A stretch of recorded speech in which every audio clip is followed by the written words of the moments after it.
You get to hand the weapons back in Shadowlands. See you in 10.0. Alright, there's a new talent and a lot of new rune forging enchants for the weapons, that plus some OP ass Covenant abilities, and Frost is looking pretty cool in this current state of the alpha. So let's take a peek.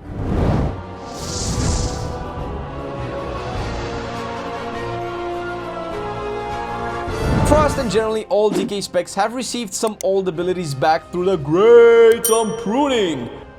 Still no mass grip. Why though? Why? The biggest so far is anti-magic zone. From whatever past iteration it had, the current one offers a 20% magic damage reduction for 10 seconds to everyone inside with a 2-minute cooldown. 20% is a decent amount depending on how the raids and dungeons will be, and 10 seconds is more often than not more than enough to withstand a heavy raid-wide magical damage intake phase by your whole group. This enough guarantees Death Knights a spot on the raid roster, I would say, or at least ensures that there will be a reason to bring a DK outside of grip. As for the 20% number, which was down from 60%, we will see how effective it will be, although in all honesty 60% in raids is an insane amount of damage reduction, and with BFA type numbers, 20% still seems very good. 60% is a PvP thing which made its way into the PvP talents as Dome of Ancient Shadow. Lichborn also made its way back into the baseline kit from the PvP world it used to inhabit. The current version is also a 2-minute cooldown that transforms you into an undead for 10 seconds. What this means in this iteration is that you are immune to fear, charm and sleep effect, and also receive 10% leech. Although the tooltip doesn't say, it also breaks fear and the specific effects. The leech is an interesting addition for self-sustain.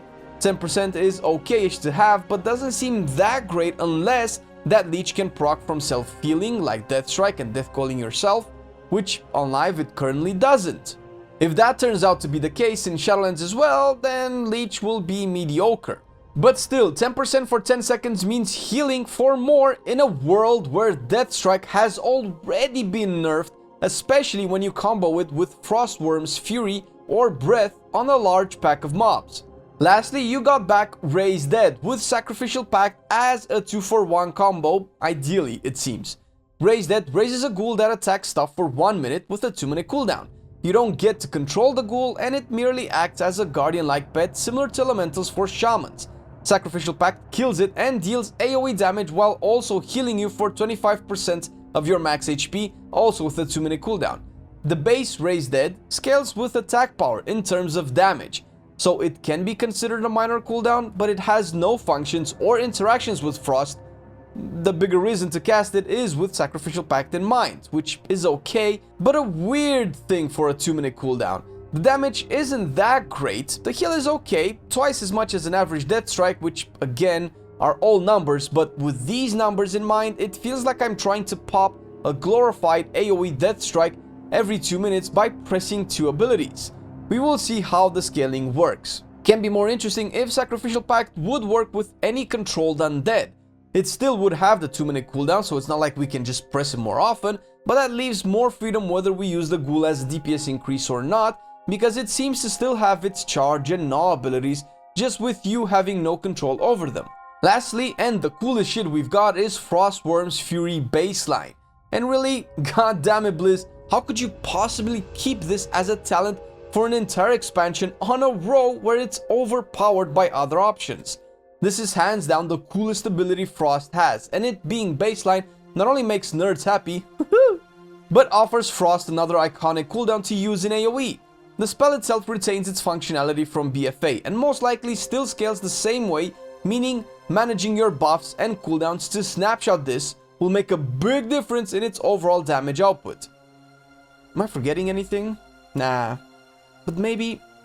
Oh. Wait, but... Nah. Oh! Yeah, you can use two-handed weapons now. Oh, I know you nerds have been waiting for this for a long time, and in terms of aesthetics and fantasy, it's pretty fucking cool, not gonna lie. Now for the sad bit. It still has issues balance-wise, which was in no small part the reason it was taken out of the game initially. First of all, you will only have one rune forge to use, which are hands down the strongest weapon enchants in the game, and what complements the spec. Being able to use an Unholy Strength and a Razor Eyes gave Frost the fuel it needed to compete in damage. Strength scales your Cold Heart, Frostworm Fury, and pretty much every other damage you have, while Razor Eyes adds 15% damage to all Frost outputs. A two-hander right now is not enough to justify losing one of these forges. Runic Attenuation is also an example. You will have fewer procs of it as well as fewer Killing Machine procs on top of it all. The only way two-hander can work, at least based on what is feasible and without redesigning the spec entirely, is if we get the Might of the Frozen Wastes and Thread of Thessarian back. Having these two passives back, at least as a concept, makes balancing the two playstyles actually possible by simply altering what the passives do in some way to reflect the 2020 modern day of Frost Death Knights. That, or simply make it so swapping from two-handers to dual wield makes no gameplay changes whatsoever, and it just turns out to be purely aesthetical. We do have a few new rune forging options that cater to specific content type and the specific DK spec. The Frost one we have is Rune of Hysteria. Putting this on increases your maximum runic power by 20 and gives your attacks a chance to increase runic power generation by 20% for 8 seconds. I'd play with this, and in terms of rotation and fluidity as well as maximizing downtime, this worked best for two-handed weapons. Keep in mind that we have no add-ons or any way to track and compare DPS outputs and figure out if in terms of numbers this one is better than the others. And even looking at its tooltip, you can tell that dual wielding will net you more from this than a two-hander would.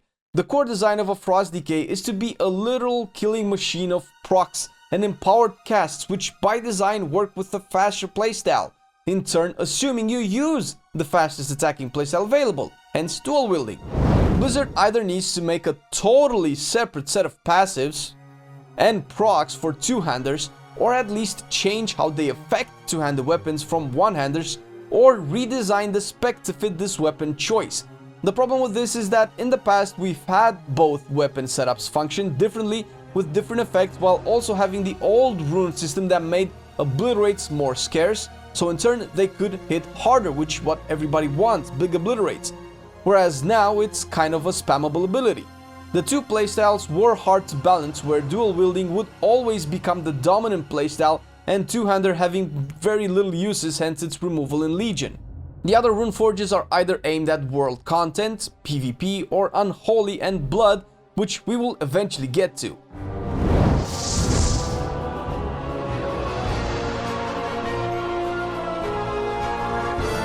There are some really interesting looking Covenant abilities for DKs, but right now we only have access to two of them. Shackle the Unworthy is the Bastion Covenant ability on a 1-minute cooldown. It puts a dot on the target for 14 seconds that deals moderate damage and reduces the damage you take from that target by 5%. Spending runes will reduce its cooldown. At first glance, looks like a boring Covenant ability. At a second glance, it looks like a very boring Covenant ability.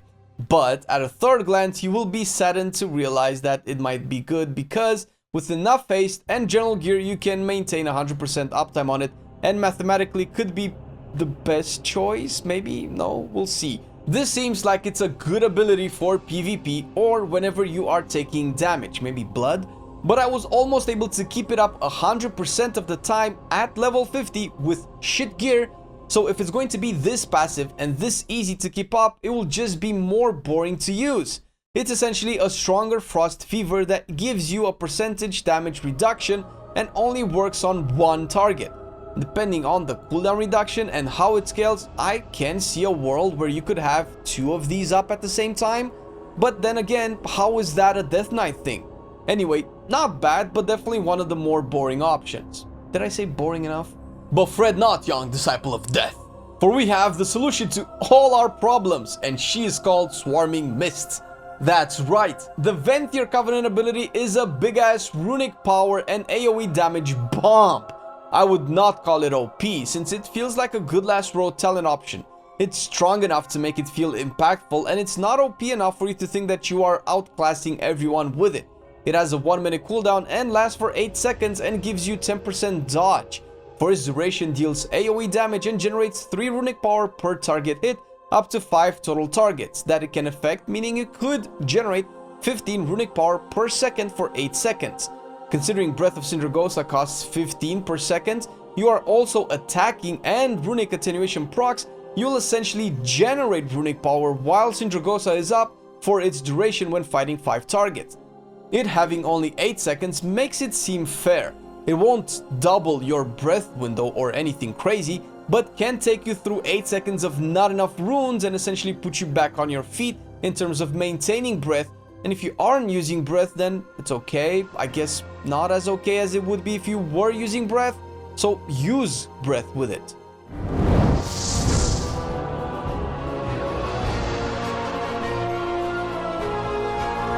In terms of talents, there's actually only one change. Since Frostform's Fury is now baseline, in its place we have a new talent, Hypothermic Presence. It's a 45-second cooldown off the GCD, and for 8 seconds your runic power abilities cost 35 less resources. This is an awkward spell as far as I was able to test it. No matter how you look at it, it's supposed to work with Breath of Sindragosa by design. Thing is, if you pop it during breath, sure, breath consumes less runic power, but by consuming less runic power, you also regenerate fewer runes, so its usage needs to be very specific. Use it at the beginning of the breath and you will cap on resources. Use it at the end when you are starved for runes and you will barely get any back. And in the middle it's iffy. You can use it when you are low on runic power but have a lot of runes to spend. This seems realistically the only good time to use it, meaning you have to actively track your resources or play in a way that sets you up for this position. It's interesting but seems needlessly convoluted. A better design I feel for this is for it to refund runic power spent during its duration in a mathematical way where the transaction sees the same number on both versions of the talent. That way it can accomplish its supposed function of prolonging your Breath of Sindragosa window while not seemingly shooting itself in the foot.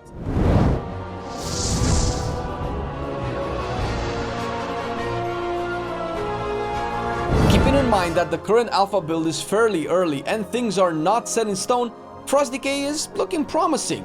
I had a lot of fun with the new Runeforge enchant, and having Frostform's Fury baseline again is good, but still feels like the new talent is missing something. Two-handed weapons need to be addressed in some way because they don't seem to be just cosmetic changes if the procs and passives and Runeforges do not align with what it means to lose two one-handed Runeforged weapons. This is just the first look for the spec, but you can find more information about Frost DK as more people get to test it. People like Banter, The Grain, Biceps and Toe. These gentlemen help us with any and all Frost DK needs and are some of the best, most knowledgeable and reliable sources of information out there. Check them out in the Acris community. Frost DK is not the only spec we play in Shadowlands, and some might not make it on YouTube, so catch us on twitch.tv/Marcelian Online where we get our hands on as many specs as we can. Not to mention, we stream 5 days a week doing live keys and raids on top of it all. Thank you in no small part to our lovely patrons who support our content and make this new video series possible. Thank you. You can check the link down below for some Patreon goodness or maybe some merch, kind of like this little cool thing. Hope the video was enjoyable and we'll see you in the next one.